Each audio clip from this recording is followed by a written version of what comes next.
ये क्वेश्चन। इसका मतलब क्या हुआ, इनपुट में तुम्हें एक एरे गिवन रहेगा, जैसे कि ARR नाम का एरे गिवन है जिसमें एलिमेंट है 1 2 3 4। तुम्हें क्या करना है, आउटपुट में इसका सम निकालना है। क्या होगा, 1 + 2 + 3 + 4, ये मिलकर कितना हो गया, 10, है ना।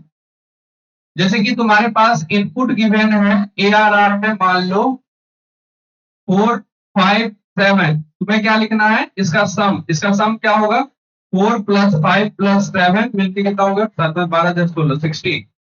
अब इसके लिए रिकर्जन ट्री कैसे बनाए वो सोचते हैं। तो मैं क्या बोलता हूं, हर एक डायग्राम में देखो, सोचना कैसे रिकर्जन ट्री बने। इसको मानो कि ये है तुम्हारा मेन फंक्शन है, ठीक है।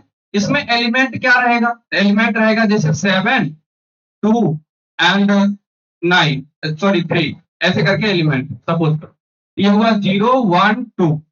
ये एरे का नाम क्या है, ARR है। ये तो तुम्हारे पास पहले से गिवन है। अब तुम क्या करो, एक सम नाम का वेरिएबल बनाओ, उसको इनिशियलाइज कर लो 0 से। सम नाम का वेरिएबल बनाए, उसको इनिशियलाइज कर लिए हम लोग 0 से, ठीक है। ये हम मेन फंक्शन में कर रहे हैं, और मेन फंक्शन में एक फंक्शन कॉल करेंगे जिसमें ये और ये एज अ आर्गुमेंट हम लोग पास करेंगे। पास कर दिए, इसके बाद क्या होगा सुनो, ये हम आर्गुमेंट पास किए तो ये होगा रिसीव।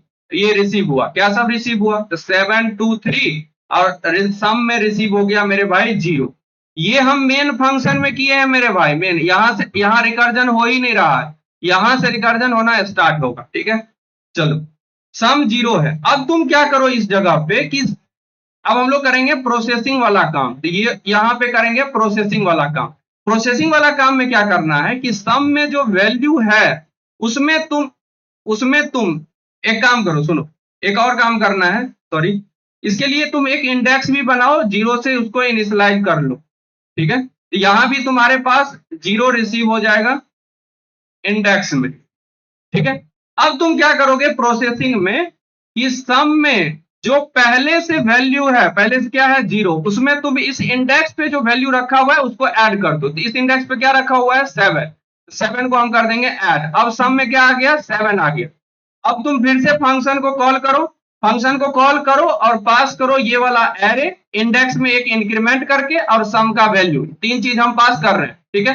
तो तुम्हारे पास क्या सब रिसीव होगा, 7 2 3, यहाँ पे रिसीव होगा। और क्या रिसीव होगा, सम में रिसीव होगा 7, सम में रिसीव हुआ 7। और इंडेक्स में मैं बोल रहा हूँ कि एक इंक्रीमेंट करके पास करो। एक इंक्रीमेंट करके क्यों पास करवा रहा हूं, क्योंकि नेक्स्ट टाइम मैं 1 इंडेक्स पे जो वैल्यू रखा हुआ है उसको ऐड करना चाहता हूं सम में, इसलिए। ये हो गया तुम्हारा इंडेक्स, राइट, ये हो गया। अब तुम क्या करोगे, सुनो, अब यहाँ पे फिर से हम करेंगे प्रोसेसिंग वाला काम। तो ये रहा तुम्हारा प्रोसेसिंग वाला काम। प्रोसेसिंग वाला काम में क्या करना है कि सम में जो पहले से वैल्यू रखा हुआ है उसमें इस इंडेक्स पे जो वैल्यू रखा हुआ है उसको ऐड कर दो। तो 1 इंडेक्स पे क्या रखा हुआ है, 2, 2 को ऐड किए तो कितना हो गया, 9, 9 आ गया। चलो बहुत अच्छे। इसके बाद मैं क्या बोला हूं, फिर से कर दो फंक्शन को कॉल, फंक्शन को किए कॉल। ये देखो, फंक्शन को कॉल करना है, क्या पास करना है, ये वाला एरे पास करना है, सम पास करना है, और इंडेक्स में एक इंक्रीमेंट करके पास करना है। तो ये तुम्हारा आ जाएगा 7 2 3 एरे। फिर क्या रिसीव होगा, सम में रिसीव क्या हो जाएगा 9, और इंडेक्स में बोला हूं एक इंक्रीमेंट करके पास करो, तो इंडेक्स में क्या आ जाएगा, 2 आ जाएगा मेरे पास, 2 आ गया। इसके बाद क्या करना है, प्रोसेसिंग वाला काम। प्रोसेसिंग वाला काम में क्या करोगे मेरे भाई, तो 2 इंडेक्स पे जो वैल्यू रखा हुआ है उसको करो ऐड सम में। सम में पहले में जो वैल्यू है उसमें 2 इंडेक्स पे जो वैल्यू रखा हुआ है उसको ऐड करो। 2 इंडेक्स पे क्या रखा हुआ है, 3, मिलकर कितना हो गया, 12। चलो बहुत अच्छे। इसके बाद क्या करेंगे हम लोग, फिर से करेंगे फंक्शन को कॉल, फंक्शन को किए कॉल, क्या सब पास करेंगे, तो 7 2 3, तो 7 2 3 यहाँ पे रिसीव हो गया, बहुत अच्छे। इसको हम लोग क्या बोल रहे हैं, ये है मेरा ARR। इंडेक्स में मैं बोला हूं एक इंक्रीमेंट करके पास करो, तो यहाँ पे 3 रिसीव होगा इंडेक्स में मेरे भाई। इंडेक्स में रिसीव हुआ 3, और सम में रिसीव हुआ 12, सम में रिसीव हो गया 12, 12 रिसीव हो गया। अब हम लोग क्या करेंगे, एक चीज देखो, मैं पूछू एरे का साइज कितना। अब हम लोग यहाँ पे प्रोसेसिंग वाला काम करेंगे, यहाँ पे प्रोसेसिंग वाला काम होगा।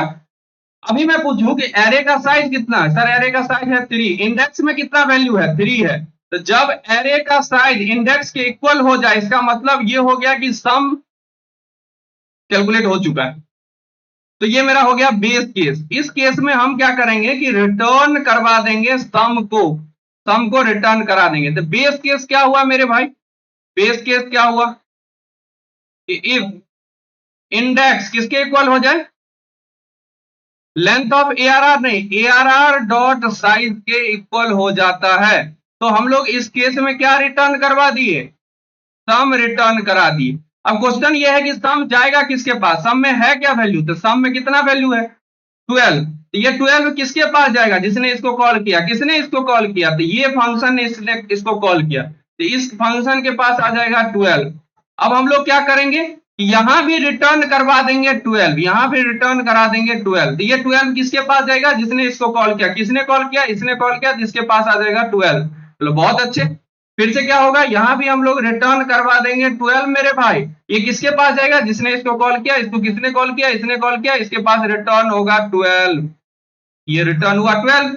इसके बाद ये किसके पास जाएगा, ये 12 इसके पास आ जाएगा, ये 12 आ गया, इस 12 को हम रिटर्न करा देंगे या प्रिंट करवा देंगे, जो भी काम करना है वो कर देंगे। अब लिखते हैं कोड। पहला सोचना है आर्गुमेंट के बारे में, आर्गुमेंट हम लोग क्या सब पास किए, तो देखो आर्गुमेंट के बारे में सोचते हैं। आर्गुमेंट, आर्गुमेंट हम लोग क्या पास किए, तो एक एरे, एरे जैसे इनिशियली है 7 2 3, इस एरे में कुछ भी एलिमेंट हो सकता है, एग्जांपल के लिए है 7 2 3। इसके बाद हमें पास कराना है सम, लेकिन सम इनिशियली इनिशियलाइज रहेगा किससे, 0 से, और अगला जो पास कराना है वो कराना है इंडेक्स, तो इनिशियली वो भी इनिशियलाइज रहेगा 0 से।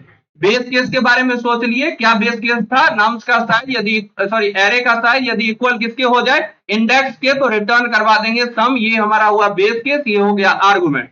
अब तुम लोग लिखो कोड, ये देखो कोड लिखते हैं। तो हम लोग क्या कर रहे हैं, हम इसको बोलते हैं कि सम कर दो, फंक्शन का नाम रख देते हैं, ये क्या करेगा, एरे एज आर्गुमेंट पास करेगा। इसके बाद दूसरा आर्गुमेंट क्या था, दूसरा क्या था, सम, जो कि इनिशियलाइज रहेगा 0 से, इंडेक्स इनिशियलाइज रहेगा 0 से। इसके बाद हम लोग क्या करेंगे, इसको कर लेंगे रिटर्न, जो भी वैल्यू रिटर्न करेगा, ये रिटर्न क्या करेगा, सारे एरे में जितने भी एलिमेंट है उसका सम करेगा, वो रिटर्न हो जाएगा। चलो बहुत अच्छे। इसके बाद हम लोग क्या करने वाले हैं, इस फंक्शन का लिखेंगे डेफिनेशन, सम कर दो फंक्शन का रिटर्न टाइप क्या होगा, इंट, क्यों, क्योंकि ये इंट वैल्यू रिटर्न कर रहा है, तो सम कर दो। पहला आर्गुमेंट क्या है, ARR, किस टाइप का है, वेक्टर एरे टाइप का है, तो ये इंट फिर रेफरेंस ऑफ ARR। दूसरा है 0, तो इंट, इसको मैं बोल रहा हूं सम, और तीसरा है इंडेक्स, ये हो गया इंडेक्स। आर्गुमेंट के बारे में सोच लिए हम लोग, अब हम लोग सोचते हैं बेस केस के बारे में। बेस केस क्या था, इफ क्या इंडेक्स किसके इक्वल हो जाए, एरे के साइज के इक्वल हो जाए। इस केस में हम लोग क्या कर रहे हैं मेरे भाई, रिटर्न करवा रहे हैं सम को, राइट। एल नहीं तो क्या करना है, नहीं तो वो करना है जो स्क्वायर बॉक्स में कर रहे थे। स्क्वायर बॉक्स में क्या कर रहे थे, तो स्क्वायर बॉक्स में हम लोग क्या कर रहे थे कि सम में ऐड कर रहे थे, क्या सम में क्या ऐड कर रहे थे, सम में जो पहले से वैल्यू है उसमें ARR के इंडेक्स पे जो वैल्यू है उसको हम लोग कर रहे थे ऐड, यही कर रहे थे। और लास्ट फिर हम क्या कर रहे थे, तो इस फंक्शन को कर रहे थे कॉल। अच्छा, इस फंक्शन को कॉल कर रहे थे, ARR पास कर रहे थे, इसके बाद सम पास कर रहे थे, और इसके बाद इंडेक्स में एक इंक्रीमेंट करके पास कर रहे थे, राइट, यही काम कर रहे थे। चलो, और हम क्या बोले हैं कि रिटर्न स्टेटमेंट यहाँ लिखना है कि नहीं लिखना है, ये कैसे समझोगे, अगर रिकर्जन ट्री के सारे स्टेप में रिटर्न स्टेटमेंट लिखा हुआ है तो इसका मतलब यहाँ पे रिटर्न लिखना है। तो चलो यहाँ पे रिटर्न लिखते हैं, ये हो गया तुम्हारा रिटर्न, रिटर्न। इसके बाद तुमको करना है कंपाइल रन पे क्लिक। मेरा कोड सक्सेसफुली सबमिट हो चुका है, डन, ये लो।